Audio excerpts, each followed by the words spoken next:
Hello and welcome to an all-new Geek World Order video. Randy here, and today we're going vintage once again. We're looking into the original Beast Wars line, and we're looking at the Predacon Warrior Powerpinch. He is an earwig. So he's a basic class figure, so he doesn't have... It's a decent little transformation. It does have this clearish plastic. It looks, if you shine the light right, it looks like a very dark green. So the coloring is interesting. It pairs well with this very vivid bright orange. He's got these huge bug eyes. He's got a little bit of movement on his head, mostly because of the transformation and the ball joints he's on. He has these bright orange mandibles that you can rotate up and down, and because they do become his hands. Yeah, we'll get into that. He has these legs that just kind of go up and down. So because of the ball joints on the arms, you can kind of move the head up and down a little. It's not great articulation. Now the tail here, this part comes off to become his weapon, but you can also just give it a nice little turn like that. It does have so you can get a little bit of dynamic pose on that one. So I guess we can just go ahead and get into the transformation on this guy, because overall it's not very complicated.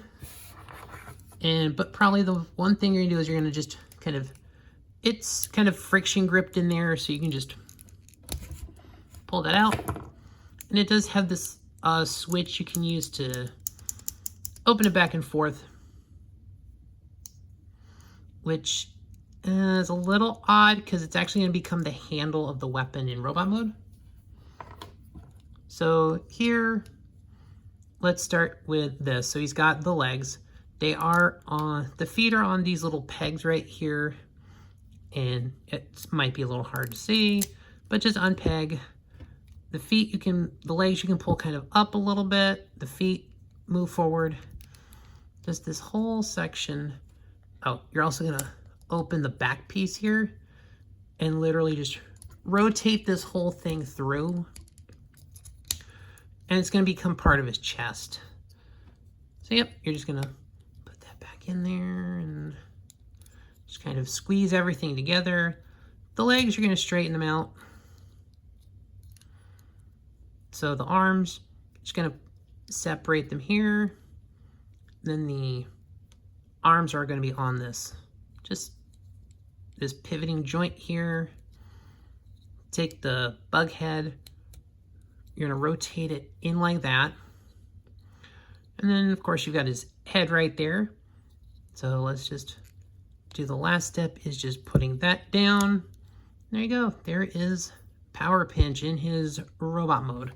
So let's take a look at the head on here. He does kind of a monstrous look, yellow eyes, very intimidating silver mouthpiece. So the bug head, you can just kind of do that. And you got sort of becomes hands. So the mandible, I guess you can kind of rotate it. And so he kind of has long mandible, bug leg, or mandible pincer. So he does have sort of fingers. So he's not like some Beast Wars characters that are just like completely useless when it comes into the hands department. He does have a decent, so he's got the ball joints. Yeah, and pretty much you can move the arms anywhere that the ball joints can go. The head, I believe, is on a ball joint, so it can rotate, and it doesn't have any, just because of the way the pieces are.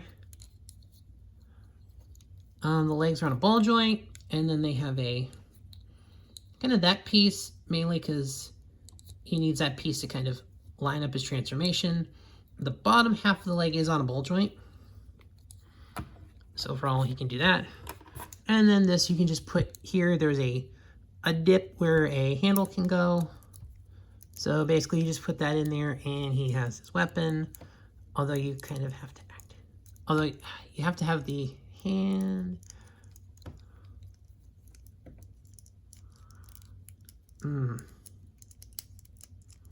So yeah, you can kind of move it. It is not the most efficient weapon of a Beast Wars figure, by far.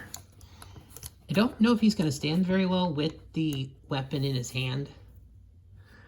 Yeah, but I think if I try to actually pose it like that, he's going to become more top heavy, so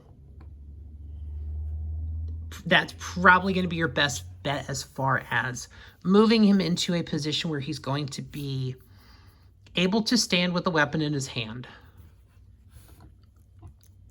I'm looking at some of the articulation. I think he might be a little too top heavy. Unfortunately, I don't think he's going to be able to do a super kick. Like, he's barely getting that, and I think a lot of it is due to the big feet. I just don't know if we're going to get... maybe? Might have to... yeah, no, unfortunately, once you get the leg too far out, he's going to become very top heavy. So you can do like a minimal... you can do like a minimal super kick. It's not a good super kick by any means.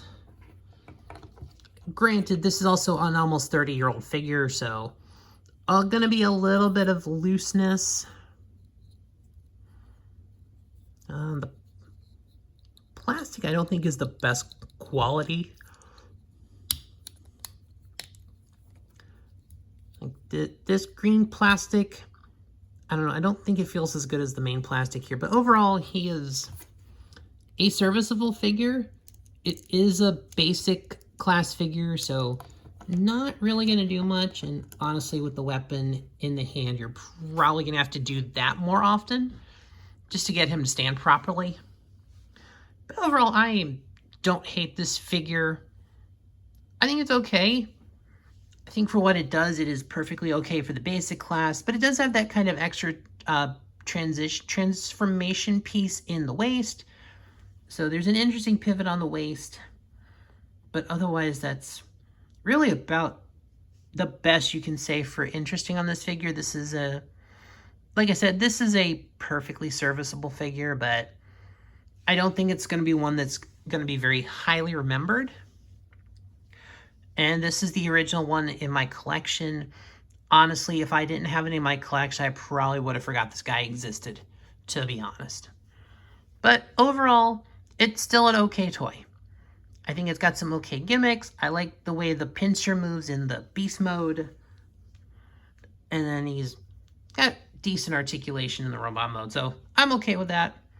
And that'll do it for this review, guys. Thanks for watching. Please like, share, comment, subscribe. All those things that help the algorithm. And I'll see you all in the next one.